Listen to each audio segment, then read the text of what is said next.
Hi hello അസ്സലാമു അലൈക്കും welcome back to my channel. അപ്പോൾ ഇന്ന് നമ്മൾ ഒരു ഡേ ഇൻ മൈ ലൈഫാണ് ചെയ്യുന്നത്. അപ്പോൾ ഞങ്ങളിപ്പോൾ ലഞ്ച് കഴിക്കാൻ വേണ്ടി പുറത്തിറങ്ങിയതാണ്. അങ്ങനെ ഹോട്ടലിൽ എത്തിയിട്ടുണ്ട്. അവിടുന്ന് ഫ്രൈഡ് റൈസും പിന്നെ നെയ്ച്ചോറും ചിക്കൻ സ്റ്റൂ ഒക്കെയാണ് ഓർഡർ ചെയ്തത്. നല്ല ടേസ്റ്റ് ഉണ്ടായിരുന്നു. നമ്മുടെ ടോപ്പ് ഫോമിലാണ്.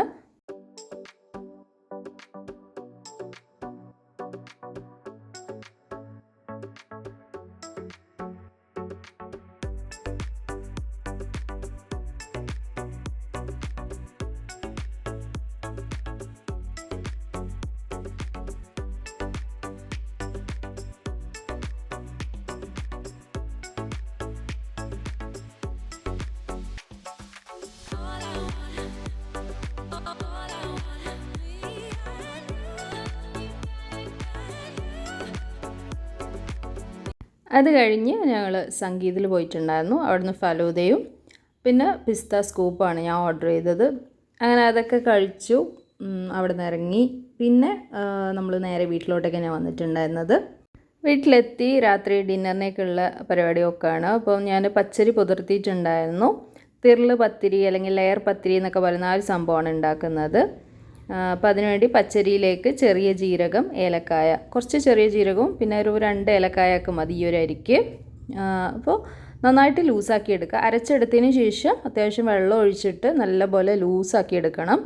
ഇത് നല്ല ലൂസ് പരുവത്തിലായി കഴിഞ്ഞാൽ നമുക്ക് സോഫ്റ്റായിട്ടുള്ള അപ്പം കിട്ടത്തുള്ളൂ.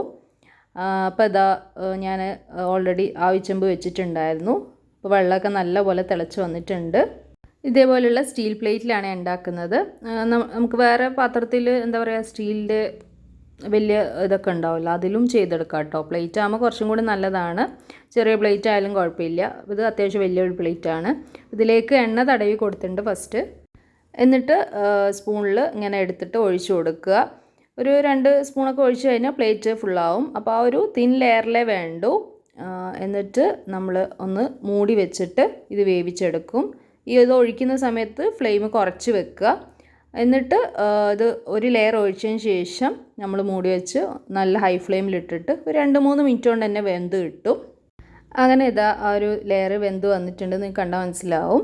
ഇനി ഇതിൻ്റെ മുകളിൽ നേരത്തെ പോലെ എണ്ണ സ്പ്രെഡ് ചെയ്ത് കൊടുക്കണം.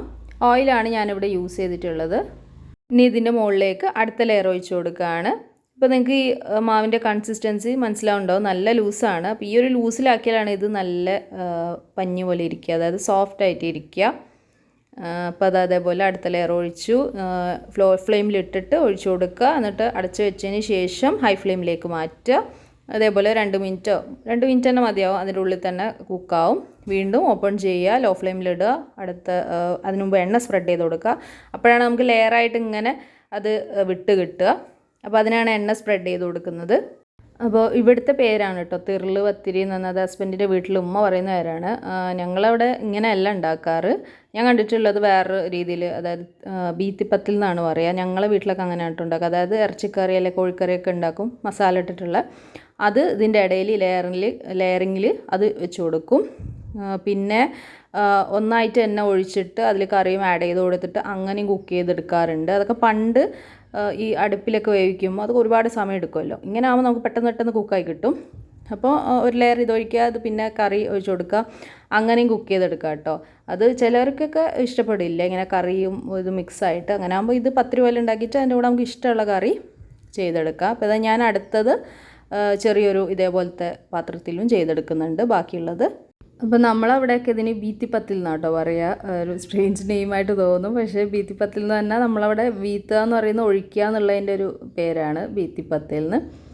അപ്പോൾ അങ്ങനെയും ചെയ്തെടുക്കുക. ഇതിപ്പോൾ ഞാനതാ കുക്കായതിന് ശേഷം ആദ്യത്തെ കുക്കായല്ലോ, അപ്പോൾ അത് പുറത്തേക്ക് എടുത്തിട്ട് ചൂടാറാൻ വേണ്ടി വെച്ചതാണ്.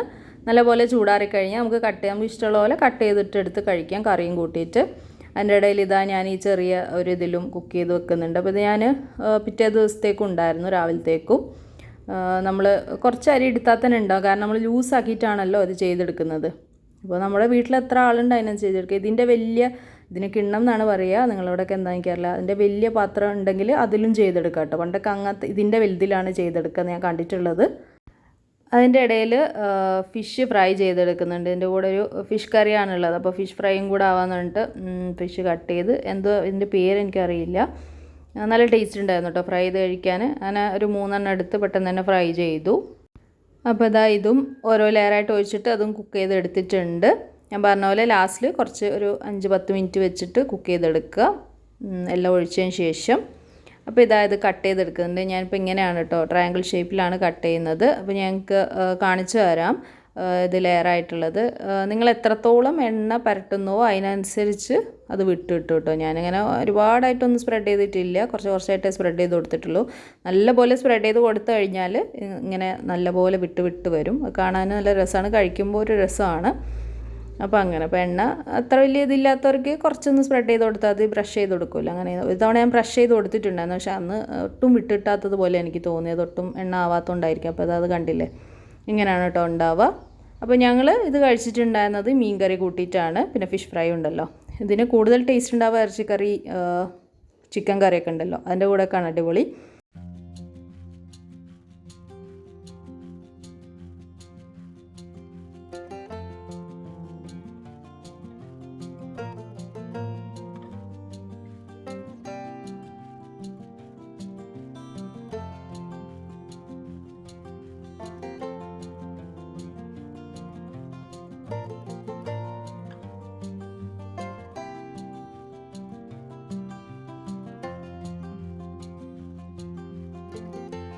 അങ്ങനെ പിറ്റേ ദിവസം രാവിലെ ഇതിൻ്റെ രൂപം മാറ്റി എടുക്കുകയാണ്.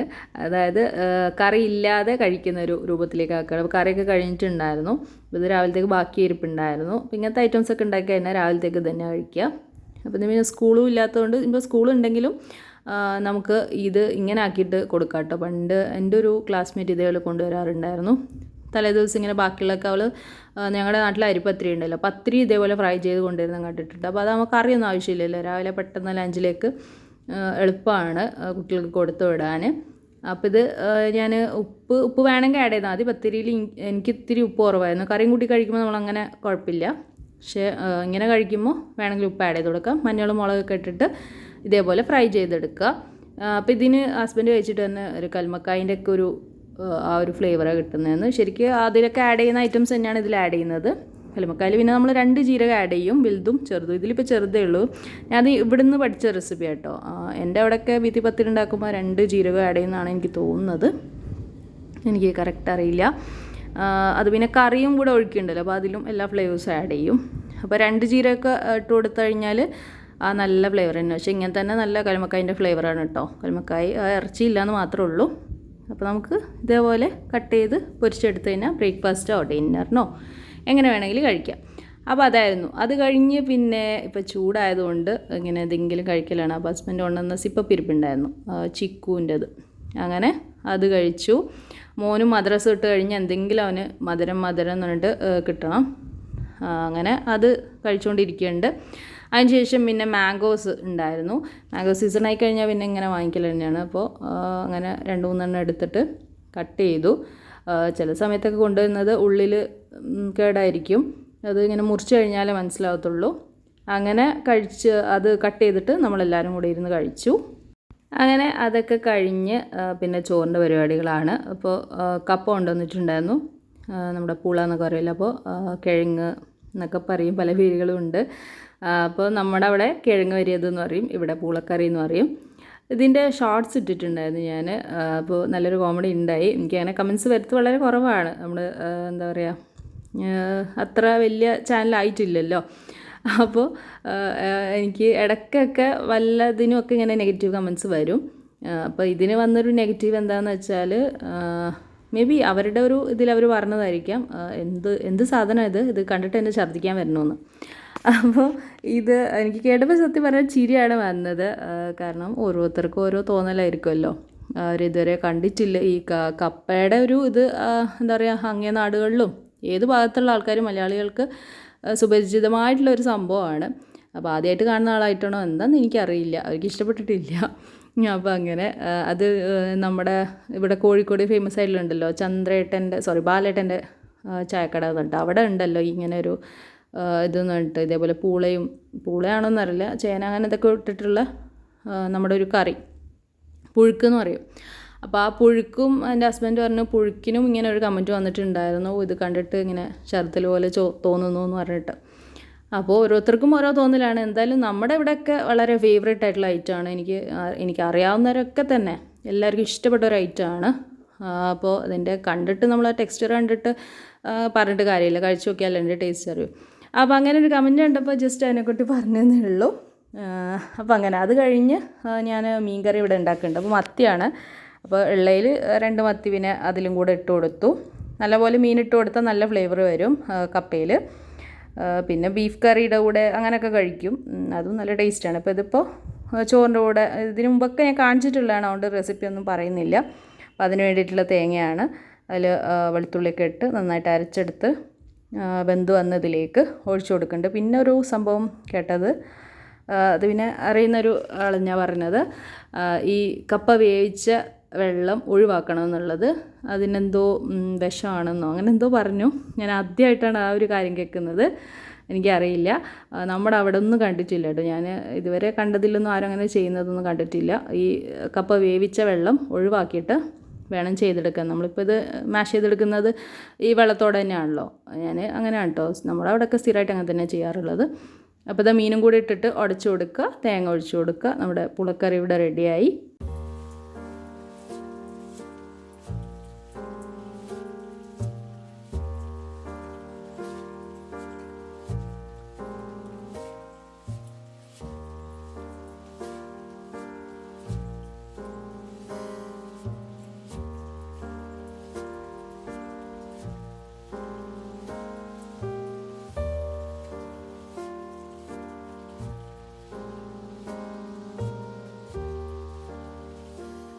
അപ്പം ഞാൻ ഇത് തന്നെയാണ് കഴിച്ചിട്ടുണ്ടായിരുന്നത്, മീൻകറി ഒഴിച്ചിട്ട്. അടിപൊളി ടേസ്റ്റാണ്. ചോറ് ഇതുണ്ടാകുമ്പോൾ അങ്ങനെ ചോറിനോട് വലിയ താല്പര്യം ഉണ്ടാവില്ല. അത് കഴിഞ്ഞ് പിന്നെ ഇതാ ഈ ഒരു പാലൈസ് ഉണ്ടല്ലോ, പണ്ട് നമ്മൾ കഴിക്കുന്ന ആ ഒരു സംഭവം കൊണ്ടുവന്നിട്ടുണ്ടായിരുന്നു. അങ്ങനെ അതും ഇരുന്ന് കഴിച്ചു. അപ്പോൾ അത്രയൊക്കെയാണ് ഇന്നത്തെ വീഡിയോയിലെ വിശേഷങ്ങൾ. വീഡിയോ ഇഷ്ടമായ ലൈക്ക് ചെയ്യുക, ഷെയർ ചെയ്യുക. അടുത്ത വീഡിയോ ആയിട്ട് കാണുന്നവർ താങ്ക് യു ഫോർ വാച്ചിങ്.